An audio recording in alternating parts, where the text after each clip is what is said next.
Are you kidding me? T-Wolves win game one in Denver, 106-99. We're breaking it all down. It's coming up next on the Locked On Wolves POSTCAST.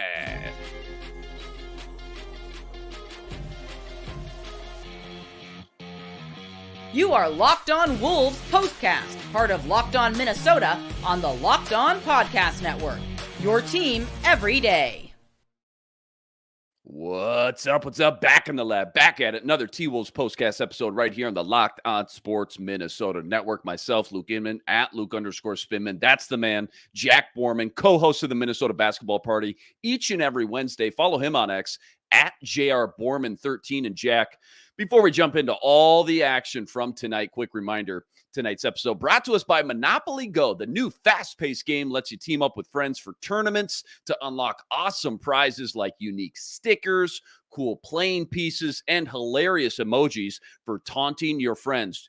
Go download Monopoly Go now for free on Google Play or the App Store. Okay, buddy. All right. Round two of the playoffs. Game one. We're in Denver. What's the Step Brothers quote? Why are you all sweaty? Oh, I was watching Cops. Except I wasn't watching Cops tonight, Jack. I was watching game one, Nuggets T-Wolves, and it was absolute battle, a roller coaster for all 48 minutes.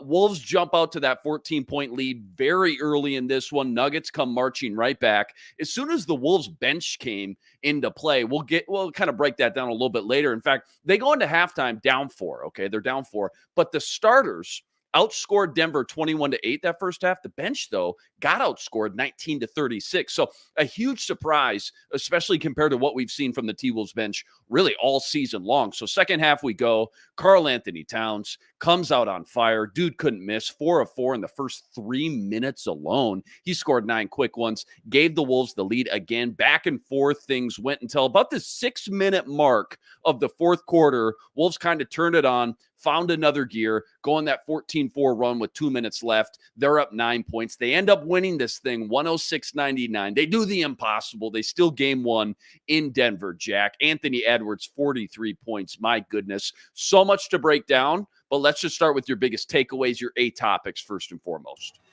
Yeah, man. Naz Reid is topic A for me in the sense that I think the Timberwolves completely deserved to lose this game with the way that they were giving away everything that they were earning in the non-Jokic minutes at the start of the fourth quarter. You have Naz make a really tough post-up score over his right shoulder with his left hand, and then they give it back with a Gordon and one. And then the next trip down, Mike makes that grenade 3 off an amazing feed from Naz, and then Karl fouls Jamal Murray shooting a 3, and instead of having a 3-point lead, they're down 1. And then the way that Naz and Mike Conley just continued to find ways to conjure up points. Naz Reid, his previous playoff career high was 13 points. I believe it was against the Suns in game 3 this year. He had 14 points in the fourth quarter of this game alone. And to do it when Karl-Anthony Towns picks up his 5th foul, has to go to the bench, and then Naz comes out and then scores 12 of his points, I believe, after Karl-Anthony Towns exits the game. I think you really have to just shake his hand because he looked pretty bad in that the first 3 quarters. He looked pretty lost out there for the most part. Didn't look super confident what he was doing. Was playing some solid defense on Jokic, but you have to give so much credit to these guys for the way that they just kind of played whack-a-mole. When one guy was really starting to struggle, another guy stepped up and made it happen. And we'll get into kind of how that happened throughout the course of the game. But I just thought for Naz to score 10 straight points in the fourth quarter at one point against Denver on the road in a game 1 scenario where against a Nuggets team that I don't think trailed in the playoffs in any series last year, for them to do that in this spot was huge. And then, just the way that the Timberwolves were able to out execute the Nuggets down the really the whole stretch of the fourth quarter. The Nuggets had a plus 24.5 net rating in the clutch this year, which was best in the NBA. And those two guys with Murray and Jokic, and then Porter Jr. off the wing, Gordon cutting to the basket, hitting lobs, playing off of Jokic really well in the paint. And then when you think you have those 4 wrapped up, Kentavious Caldwell-Pope is the guy that can step in, make a 3, attack off the catch, make tough shots. I mean, they're just so well balanced and fit so well together for the Wolves to out execute them. down the stretch in the way that they did. I think they ended the game on like a 16-7 run or something like that over the final 5 minutes. Is pretty incredible. You have to, again, Anthony Edwards, we'll get more to Ant, but I thought the way that the Timberwolves kind of took advantage of the fact that the Nuggets were switching everything up top that did not involve Jokic. So the Wolves were setting small to small screens. So basically any screen that did not involve Jokic as the big man defender. The Nuggets were switching all of those. So Anthony Edwards was just able to pick his poison and dice up the defense. They did this a ton in the regular season when I was going back and watching film from the regular season. Whenever Aaron Gordon switched out on him, he always backed it out to the 3-point line and almost always put the ball on the deck and drove. And that's exactly what he did. And then when it was Kentavious Caldwell-Pope or Jamal Murray or Christian Brown, he got into the mid-range, got physical, got to those post-ups, and it felt like every single time he got into the mid-range with his back to the basket, he found a way to score from the mid-range, which was just incredible. And if I would have told you, or if you would have told me that Ant would be doing this, a year ago, that his mid-range game would arguably be the most important part of his game in the playoffs, I would have struggled to believe you, just because it was so clear that he did not have it, and he was still so good in the playoffs last year. For him to put in the work over the summer and come back and just become this apex predator in the playoffs that he has been is going to be just a sight to behold for the rest of this series, the rest of this playoffs, and the rest of his career. But for Anthony Edwards to score 43 points on 17 of 29 shooting, he was 14 of 21 inside the arc, 3 of 7 beyond the arc, and only made 6 free throws. Playoff career high, 43 points, only made 6 free throws. For how physical of a player he is, how physical the Denver defense is, it's just incredible that he had gas in the tank to be as efficient as he was down the stretch of this game. And my favorite part of this whole entire game from Anthony Edwards, he had 1 turnover. And the 1 turnover he had was on that blatant missed call when Kentavious Caldwell-Pope just slapped him across the arm.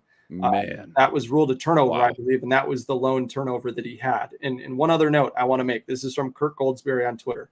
Players that have scored at least 35-plus points in 3 straight playoff games at age 22 or younger: Lou Alcindor, Kobe Bryant, LeBron James, and Anthony Edwards is pretty remarkable. That's some nice company to keep right there for sure. Kobe, LeBron, Lou Alcindor, and Anthony Edwards. That's unbelievable, man. And one more thing too, and we can get into this a little bit more. Sure. But for the Timberwolves starting 5 to play as well as they did in the second half, how efficient the Timberwolves were the whole entire second half. Yeah. In the third quarter, the Timberwolves were 10 of 12 from 2, 4 of 7 from 3. In the fourth quarter, they were 10 of 14 from 2, 3 of 5 from 3.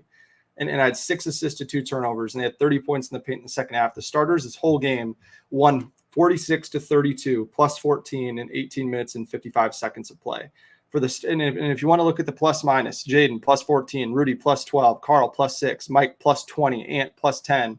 And for Jamal Murray and Aaron Gordon to be minus 22 and minus 23 respectively, you have to give this Timberwolves team a lot of credit, because this starting 5 is experienced. They play off each other really well. They fit like a glove. And for the starters to be that loud and that good, we thought that they'd have to make up ground with the bench, and that did not happen for the most part in this game with how good Denver's veteran bench players were. But for the starters to send that type of a message in game 1, despite Jaden McDaniels shooting 0 of 6, Rudy Gobert not really involved as a scorer at all, and Mike Conley having 0 points at halftime. There was a lot that went wrong, and they just overcame it. And you have to give them credit, because it feels like the Timberwolves would have wilted when you have some dumb fouls in the fourth quarter. You have some that soft technical. You have a couple of other soft calls that go against you. But like we've been saying on this show all playoffs, whenever the tough gets going and things don't go the Timberwolves' way, they just band together and find a way and get behind Anthony Edwards. And it has just been a sight to behold to see them do this. Such a treat to watch. Again, I almost want to, and we can go a variety of different ways. We can take this any amount of directions, but I almost want to start in the fourth quarter and work our way back. However, just because we got to jump to segment 2 here real quick, let's just tackle this one out the gate, the elephant in the room, only because I see a lot of people in the stream referring to it. You mentioned the no call on the only Anthony Edwards turnover. And then, of course, the technical foul from Anthony Edwards, right? With the little pretty weak stare down. And then Murray Okay, wait a minute. On the other side, Murray doesn't get called for the taunting. Talk me off the ledge if you want to take that stance or direction, or just talk to us about what you thought about the officiating tonight, and then we'll move on to the bread and butter and the X's and O's. Yeah, I just thought it was unfortunate. Like, Ant didn't even say anything; he just stared him down, and that honestly kind of changed the momentum of things. You had that play, and then you had Michael Porter Jr. get there was a really soft foul call on Kyle Anderson that put the Nuggets in the bonus late in the third quarter. And then, the momentum kind of started to shift from it really being on the Timberwolves side to back to almost even. That was unfortunate. I guarantee you that Anthony Edwards technical gets rescinded tomorrow morning. So we'll see. I can't say enough about the way that the Timberwolves have had an emotional composure as a collective, and it really kept their heads, especially Karl Anthony Towns. He has had the most ground to make up in terms of,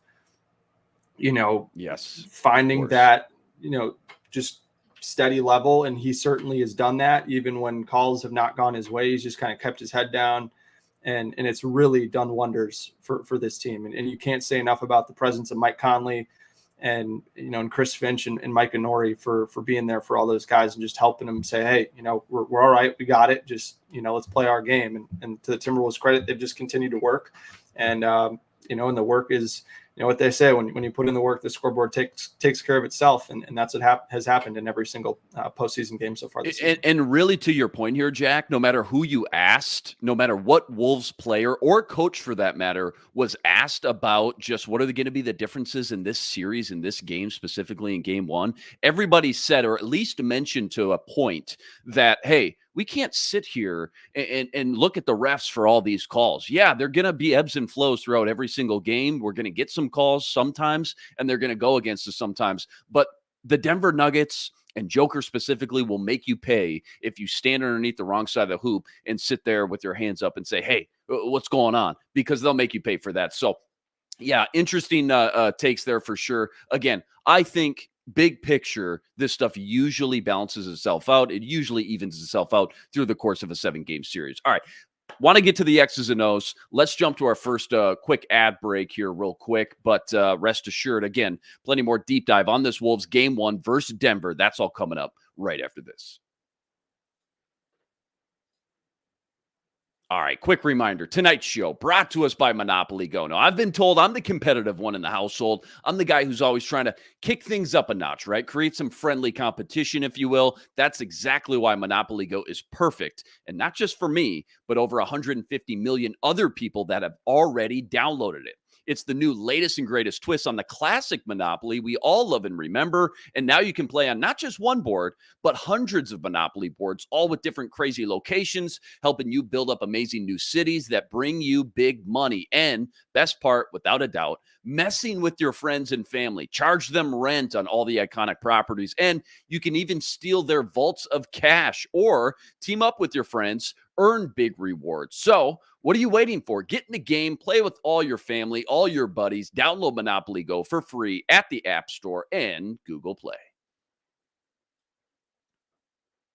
Okay, I kind of want to work our way backwards here just a little bit for this segment too. Fourth quarter, you kind of touched on, obviously, the monster quarter Naz Reid had. I think 14 minimum. Maybe you got a couple more there at the end. Mike Conley made that big 3 bomb. That was huge. And then again, you have in your notes here, they just out-executed Denver down the stretch. Denver, mind you, the best clutch team in the league. Your Minnesota Timberwolves out-executed this team on the road, no less, in the fourth quarter when it mattered most. Take it wherever you want to, whatever direction you want to, but that fourth quarter, including Anthony Edwards, again, who we already touched on, but Ant was incredible in that fourth quarter, again, when it mattered most. What do you think?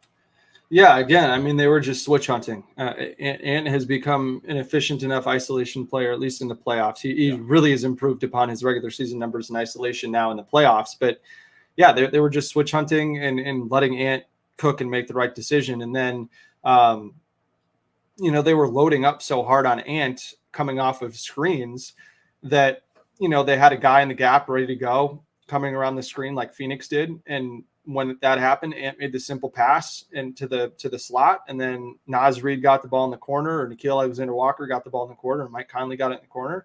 And you saw Naz attack out of the corner a couple times to get buckets at the rim. And then, if it was Mike Conley or Jaden that was attacking from the corner, they were able to make kick out passes to the slot. And then the other thing is Ant noticed that they were loading up on him in the slot, and he didn't want, I guess he didn't want his teammates to be the only one shooting the ball. He wanted to himself be able to put pressure on Denver.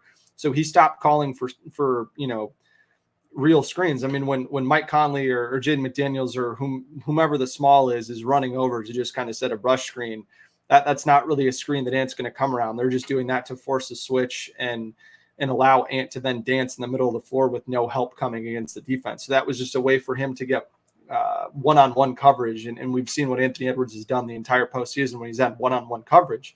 And then on the other end of the floor, you have to give Naz Reid a ton of credit for battling with Nikola Jokic. Yes. He made it really difficult for the Joker to get all the way to the rim and get into the paint. And because we saw what happened when Rudy was the one guarding Jokic. They were setting a ton of cross screens across the middle of the lane to have it switch from Naz guarding the Joker to having Rudy guard him. And that's exactly what happened late down the stretch. And he just totally went straight through Rudy's chest, got into the got kind of that restricted arc right in the front of the rim and just got the ball up there on the rim and was able to score with ease probably 3 or 4 times. And that's something that the Timberwolves are certainly going to have to come up with a counter for in between games 1 and 2, because that's something that they're going to want to do. But at the end of the day, like, I would much rather have that than them just spamming pick and roll from Jamal Murray and Nikola Jokic. We didn't see a whole lot of that in the fourth quarter. They spent a lot of time working beneath the arc, and that was a little problematic when you consider that the Timberwolves are spreading the floor and scoring points in bunches and forcing some turnovers and scoring off those turnovers. That, when the Wolves are scoring at a higher rate more often than the Nuggets are, you're going to have to kind of make up that math some way if you're not getting stops. And so they just, I don't think they shot enough threes or tried to generate enough threes. We saw it throughout this game. I thought Denver struggled for the most part to generate open 3-point looks in the half court, but then they really looked and sought out the 3-point line in transition. You saw in the early part of that third quarter, the Wolves turned it over twice and got open threes for Kentavious Caldwell-Pope in the corner and then Michael Porter Jr. in the slot. And to kind of get those guys going in transition, get the crowd back into the game, those are just the killers. And it's why you need to play it with such a high level of discipline against the Nuggets, especially in Denver, because they're just going to make you pay when you turn the ball over. I mean, they scored 26 points off of 14 Minnesota turnovers. I mean, if you had told me that's what the turnover situation would have been at the start of the game, I would have said there's like a 10% chance that the Wolves win this game. But another reason why I think it's just going to be more difficult for Denver to execute, and they're going to have to go through Nikola Jokic a ton. The Jamal Murray, man, I felt terrible. I just wanted to ask you about him. Yeah, Jamal Murray, just your quick thoughts on Jamal Murray. What's going on with him? How healthy is he really? And how that affects Denver, and then in turn, how it affects the T-Wolves game plan as well. Yeah, Anthony Edwards, they started the game with Ant on Jamal Murray, which I loved from the Timberwolves. That wasn't something that I was necessarily expecting, but I really liked it. Ant was super physical with Jamal, got right into him and kind of forced Jamal to try to beat him off the dribble, and he just couldn't do it. And Jamal Murray was incredible in that closeout game against the Lakers, even though he was clearly pretty limited. I think he had like 30-something points in that game. Of course, had the game winner as well, but he looked a lot worse physically in this game than he did in that game 5. And you could just tell that his explosion wasn't there. He didn't create the same type of separation on step backs and didn't elevate as much with his jumper. And the Timberwolves really made it difficult for him outside of the couple little floaters that he had in the lane or walk-in jumpers out of pick and roll. So I think if they can fight over those screens and force Jamal Murray to beat them with athleticism and explosion, I think that's a recipe for success, just because, I don't think Jamal Murray's healthier than like 65 or 70%. And it's unfortunate because I legitimately do not think that there is a guard that has been more clutch in the playoffs over the last, 3 or 4 seasons than Jamal Murray. He's just a joy to watch, and to see these teams be able to go toe to toe at full strength, I think would have been amazing. But it's pretty clear to me that Jamal Murray is pretty compromised. And obviously, they have the 3 days off in between game 2 and game 3. The game 2 is Monday, game 3 is Friday back here in Minneapolis. So, I don't know if he'll really improve all that much if he's not feeling great after having, 3 days off or whatever it was after the after the Lakers game, and Michael Malone said before the game that he really did not participate in practice much this week. So, yeah, I just really hope that Jamal Murray can somehow conjure up some health, because this Nuggets team is just a lot different when he's not there and he's not 100%. I mean, you think about the fact that the Nuggets still scored 99 points with Jamal Murray, only contributing, somehow was able to get 17 points in the second half of this game. I was going to say 0 points in the first half, correct? 17 in the second half. Yeah, it was his first scoreless half of his playoff career. Unbelievable. I mean, he walked into quite a few easy jumpers and then had the 5 just ridiculous points off that step back 3 grenade at the buzzer, at the shot clock buzzer, and then that crazy layup over Rudy. But yeah, I mean, Michael Porter Jr. has been awesome in the playoffs. Is he going to be able to continue to give you 20 points if Jaden McDaniels is going to guard him? I don't know. We'll see. I think he certainly is capable of it, and I think he got a lot of his points when Jaden was not guarding him, when Kyle Anderson was guarding him or Cat was guarding him. So, yeah, we'll see. Maybe it's got to be more of Kentavious Caldwell-Pope stepping up there to kind of fill that void, but. Yeah, and then defensively on Jokic, I don't know if you want to get to this here again. Yeah, absolutely. I mean, 9 assists but forced turnovers, 6 turnovers by Joker tonight? Is that right? That is correct. Yeah. So Nikola Jokic averaged fewer assists against the Timberwolves than he did against any other team in the league this season, and it certainly showed. I think Karl Anthony Towns deserves a ton of credit for the way that he's been able to fight in this matchup. I wrote this in my series preview over at Canis, but Karl Anthony Towns, since the start of last season, including the playoffs, has held Nikola Jokic to like 37.8% shooting. It's like 46 points on 48 shots. And that, of any player that's guarded Nikola Jokic for as much as he has, that is the lowest field goal percentage by far. The next highest player is Alperen Şengün, right around 48, 49%. And they've really figured this out. In the next 2 and 3 and the second and third guys, or excuse me, the third and fourth guys behind Şengün and Cat are Sabonis and Nurkic, 2 other really physical guys. And so when you're able to be physical with Jokic and prevent him from getting all the way to the front of the restricted area and kind of force him to play more in that short mid-range area where you can just contest shots without fouling and you're in a better position to rebound, I think you're gonna live right. And Karl did an awesome job of preventing Jokic from getting all the way to the rim. And then, when he wasn't in the game and Nas wasn't guarding him, you saw what happened. And so, again, the Timberwolves, when they're playing single coverage on Jokic, they're able to stay home on everyone else. They're able to communicate off-ball screens a lot better. They're able to kind of get in Jokic's passing lanes and make passes more difficult for him. And then when he has to put it on the deck, they're able to kind of collapse in traffic. And Jaden McDaniels did a good job forcing a couple turnovers on digs, on drives, which was great. But again, like I said, forcing them to play in the mid-range. This Denver team is an excellent three-point shooting team. They're an excellent team at the rim. They had 24 shots in the mid-range tonight. They shot 8 of 24 on those mid-range shots. That's 33%. That's incredibly encouraging to me that they were able to run Denver off the line and force that many mid-range shots. I mean, we consider they shot 70% at the rim and 42% from deep.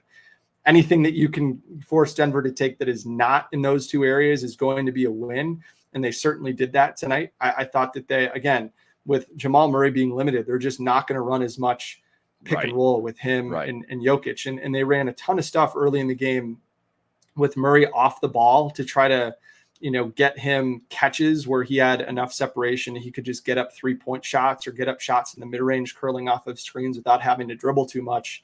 And when they forced Jamal to play off the dribble that wasn't in that Jokic pick and roll game, he just really struggled to get anywhere. And so I think if the Timberwolves can continue to fight over screens and be right there with him when he catches the ball coming off his screen, or fight over the screen in that Jokic pick and roll and kind of force him to go east to west a little bit more rather than north south, I think it could just be a difficult series in terms of Denver for being able to score the ball. And then for Jokic, I mean, Jokic played in between 39 and 41 minutes, I believe, in all 5 of the games in the last series. And he, I think, looked exhausted by the end of this game. He looked toast. If he's going to have to continue to play, as much as he did tonight, I think that's just going to be, it's going to be tough. I mean, he played 41 minutes tonight. So again, we could talk about the non-Jokic minutes, but he's just going to, I think, be really worn out by how high his usage rate is going to have to be, especially as a scorer backing down if Jamal Murray is not able to be there 100%. Yeah, phenomenal breakdown there. So much, again, to dive into after this game one. Don't go anywhere. We got to take a quick ad break, but we're going to preview game 2 Monday night. That's all coming up right after this.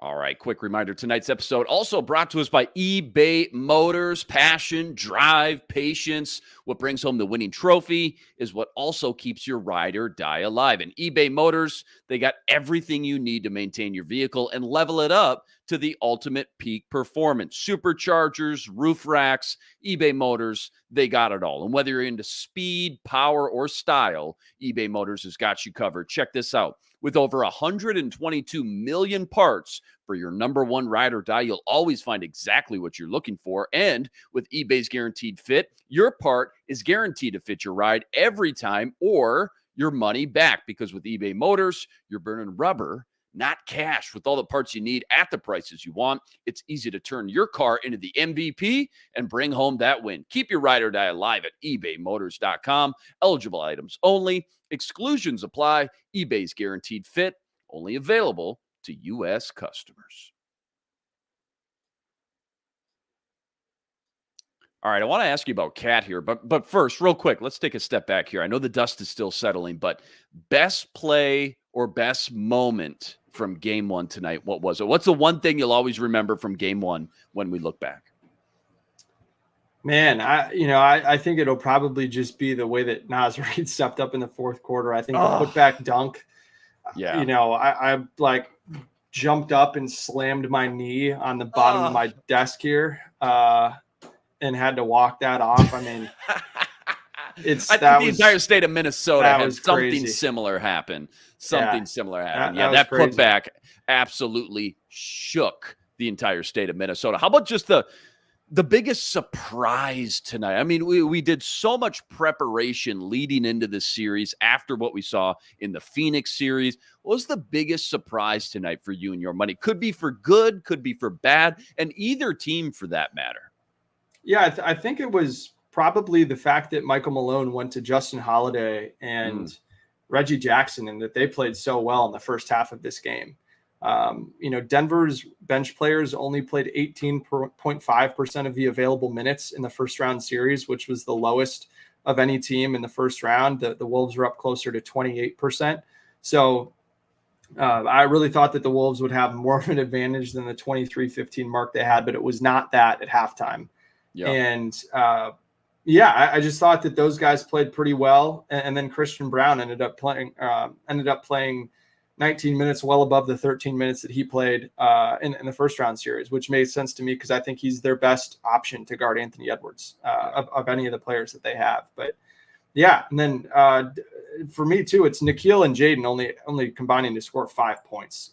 The fact that they scored 5 points on 2 of 13 shooting, only made 1 of 7 threes, and the Timberwolves still won this game by 7 points. I think if those two guys give you anything, a little bit more than that, I think the Wolves are going to be in great shape from a scoring perspective, because if Karl Anthony Towns is going to give you 20 points on 8 of 13 shooting, that's good with me. I know that he had 4 turnovers or 5 turnovers. What do you have here? Or he had 1 turnover, excuse me. Mike had 4 turnovers, which is one row below him. But yeah, for Karl to play that way is huge. I think the biggest thing for Karl is to stop posting up at the nail and stop posting up 17 feet away from the basket. He did not score when he caught the ball inside the arc in those settings. He only scored when he caught the ball either in transition or caught the ball above the break and either shot threes or attacked off the catch when Aaron Gordon closed out to him. Those are the situations in which Karl scored. It should be pretty easy to make that adjustment watching the film. I understand why they want to do it. Yeah. They want to get him clear out isolations in the middle of the floor against smaller defenders. I understand that. But if you're going to get him on the move going towards the basket, I would just rather have Karl catch the ball above the break and then get going downhill from there, rather than having to catch, turn, face, take 5 more seconds and then do it. I think it just, kind of leans itself towards, I get it. quicker decision making, if that makes sense. No, absolutely it does. What'd you think of the and we got a couple minutes left, then we got to get out of here. Unfortunately, I could talk about this game all night with you, literally. But what'd you think about the whole Chris Finch, Micah Nori kind of combination, how that whole thing unfolded, how it flowed together? And then what do you think those two in tandem did really well tonight as far as coaching this team? Yeah, I think, they have a ton of respect for Micah Nori. I think it definitely helped that Chris Finch was right there. So Micah Nori was able to talk to Chris Finch the whole entire time. Players, when they were coming off the floor, when they were near the bench, were able to hear Chris Finch, talk to him.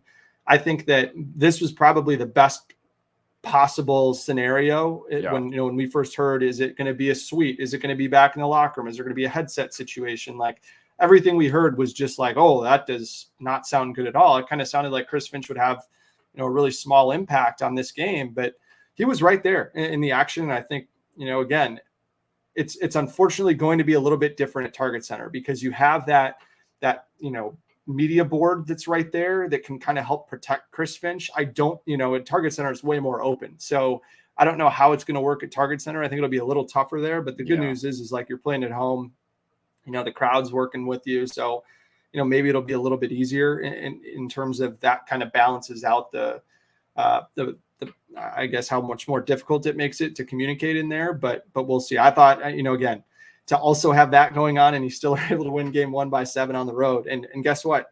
The Timberwolves are playing with house money now. All the pressure is on Denver. I was just going to ask you that to that Wolves point, like how important is it to win game 1? Because no matter what now, you're going back to Minnie at least tied up at 1, man. That's so huge. It's huge. I think, again, it puts so much more pressure on Nikola Jokic. Again, like for Anthony Edwards to be the best player on the floor tonight and not particularly to be close.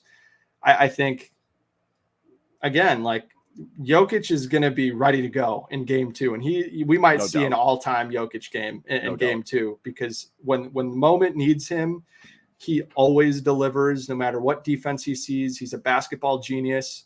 He might be the smartest basketball player that has ever walked the face of the earth. And, does all this not communicating in his first language, which is incredible. So, yeah, I've no doubt that Jokic is going to come back in game 2. But, I mean, it's just so much pressure on everyone else. And, again, like you expect that Jaden and Nikhil are going to give you a little bit more than what they gave you in this game. And, maybe you can see Naz get going a little bit sooner. Maybe Mike gets going a little bit sooner. You hope Ant doesn't need to score 43. But, I mean, didn't look like he had to work super hard to get those 43, if that makes sense. Well, you just laid out a couple great bullet points, but again, game 2 on deck now, Monday night, 9 p.m. Central Standard Time. That's when tip-off is.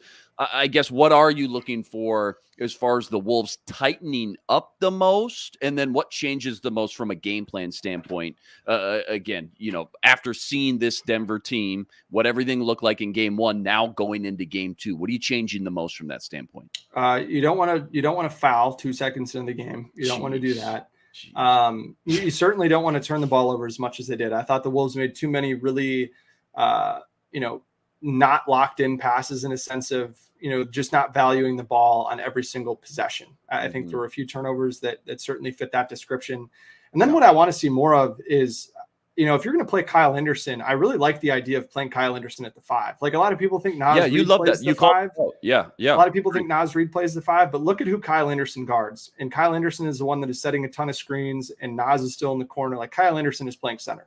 And when they subbed in Monte Morris near the end of the third quarter and pushed Kyle Anderson up to the 5 to give some better spacing for Anthony Edwards and the Wolves, they immediately went on a 7-0 run. And I don't think they gave up the lead, really. Maybe they gave it up once after that Jamal Murray and one early in the fourth quarter, but that gave them the breathing room that they needed to kind of have some confidence going into the fourth quarter. Yeah. Even though Monte Morris didn't really, do anything, he missed one shot in 3 minutes. I just thought that the added spacing that provided was huge and kind of helped Ant kind of get more in a rhythm and entering into the final stretch. Helped Naz Reid, I think, just kind of feel more confident the floor was going to open up for him, and helped give the Wolves a lead going into the fourth quarter, which you certainly want to have every single time you're playing a team like Denver, where margin for error is pretty slim in the fourth quarter. So if you can give yourself any type of edge and advantage going into the fourth quarter, we've seen all playoffs long, it's very difficult to play against this Timberwolves team when you're behind. I could pick your brain about this game, this matchup, this series, these players, the X's and O's, the coaches, literally all night. We got to get out of here, though. You're an elite NBA mind. T-Wolves stun Denver on the road, win game 1, and another legendary legacy type of playoff performance tonight.